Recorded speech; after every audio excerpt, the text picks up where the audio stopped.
எங்க வாழ்ந்தாலும் உங்களுக்கு சந்தோஷம் தானே? அப்படி இல்லை மேடம், ஏற்கனவே அவங்க அப்பா இட்டு போயிட்டு அப்பா அம்மா யாருமே இல்ல.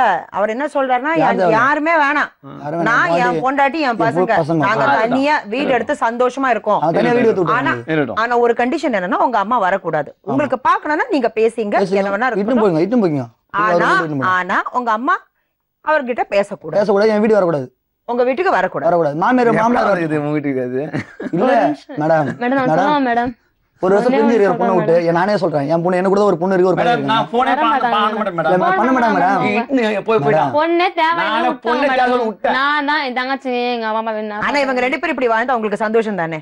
சந்தோஷம் நான் போனே பண்ண மாட்டேன், கேட்டு போறான். சரி, அப்ப உங்க சந்தோஷம் என்னன்னா இவங்க 2 பேரும் சேர்ந்து வாழணும், அவ்வளவுதானே? நீங்க கொஞ்சம் வெளியில நில்லுங்கம்மா.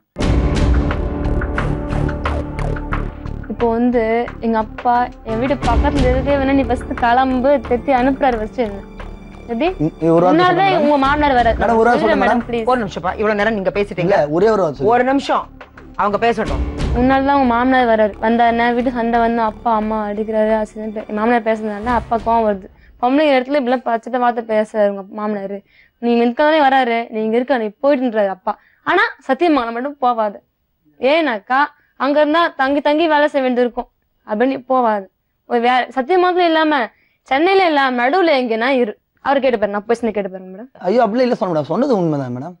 என்ன எம்பி வந்தா லாஸ்ட் வரைக்கும் வச்சு சந்தோஷம் வச்சிருப்பேன். இது வரைக்கும் வேற ஒருத்தர் 5 மாசம் பணத்துக்கு போய் குஷ்டு வந்து உங்க ஒப்பனை காலி பண்ணிருப்பான், ஜெயிலுக்கு போன பரவாயில்ல, உங்க அம்மா காலி உங்க குடும்பத்தை கொளுத்தி விட்டுருப்பான். நானா வச்சு பொறுமையா இருந்து வேணாம் கேளுங்க மேடம். அப்பா எங்க அப்பா குடியிருந்தே என்ன பண்ணுனாங்க, நான் என்ன பண்றேன், என்னதான் பண்ணாங்க அவங்க பேசுறேன் கேளுங்க மேடம். இப்போ கூட சொல்றேன் மேடம், என் பாண்டி மேல சொல்ல மேடம், என் பாண்டியும் என் மாமியார் தான் காரணம் காண்டி. யாரு கூட வாழணும், பொண்டாட்டி கூட வாழணுமா இல்ல அவங்க ஃபேமிலி கூட உங்களுக்கு வாழணுமா? என் பாண்டி கூட மேடம் ஆனா என் பேச்சு மதிக்க முடியல மேடம், என் கூட வர முடியல, அவங்க சண்டை போட்டு வாழ்ல இல்ல வர மாட்டா போடா அப்படின்ற ஒரே அதை போடா மேடம்.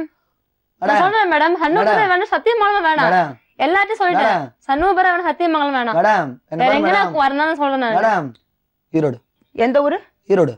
ஈரோடு. ஈரோடு கோபி. ஈரோடு ஓகேமா, கோபிச்செட்டிப்பாளையம் ஓகே. நீங்க வந்து எந்த முடிவு எடுத்தாலும் நல்ல ஒரு முடிவா இருக்கணும் தான் மேடம் இங்க வந்திருக்கேன். அவங்க என்ன சொன்னாங்க, இப்போ ஈரோடுக்கு போலான்னு ஓகேன்னு சொன்னாங்க. நீங்க கேட்ட கேள்வி ஈரோடு ஓகே.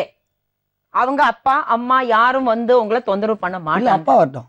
சரி ஓகே, அவங்க அப்பா வரட்டும், ஆனா மாமியார் மட்டும் வர மாட்டாங்க. உங்களுக்கு அங்க போய் இருக்கிறதுக்கு இஷ்டமா? இஷ்டம் மேடம், நான் போறேன்.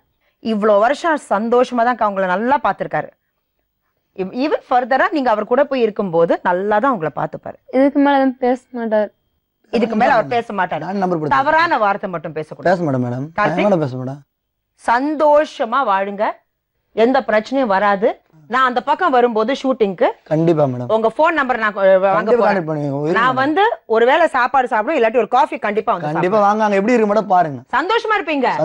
அப்ப திரும்பி பார்த்து நீங்க ஒரு பெரிய பிசினஸ் மேனா மாறிட்டீங்கன்னா நீங்க யாருன்னு கேட்க கூடாது மேடம். புரிஞ்சதா? புரிஞ்சதா கார்த்திக்? பழமொழி சொல்லுவாங்களா, பழகி பாச தெரியும் மோதி பார்த்து அது மாதிரி மேடம்.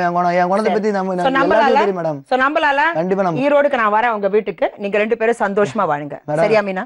2 பேரும் கிளம்புங்க, கையை பிடிச்சு கூட்டிட்டு போங்க மனைவிய. வீட்டுக்கு போன கைத்த பிடிப்பா.